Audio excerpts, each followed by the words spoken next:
There are several ways to measure stock market sentiment. One that I watch is the Nasdaq volume relative to the New York Stock Exchange volume. Nasdaq volume is always higher, so I simply divide the daily Nasdaq volume by NYSE volume.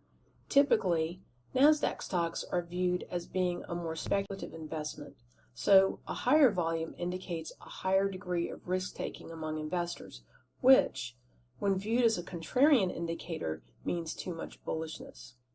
Currently, the 10-day moving average is a high 298%.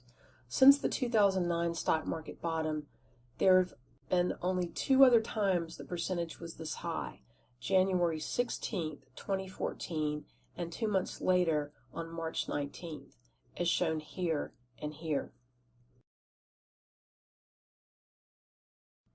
Now, I'd like to point out that the S&P 500 tagged a new all-time high the day before on January 15th, right about where this arrow is.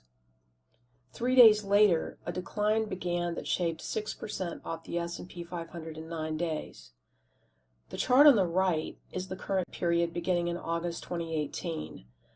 I've constructed the two charts with 50 trading days leading up to the blue arrows, and just looking at the price patterns, the two charts look very similar.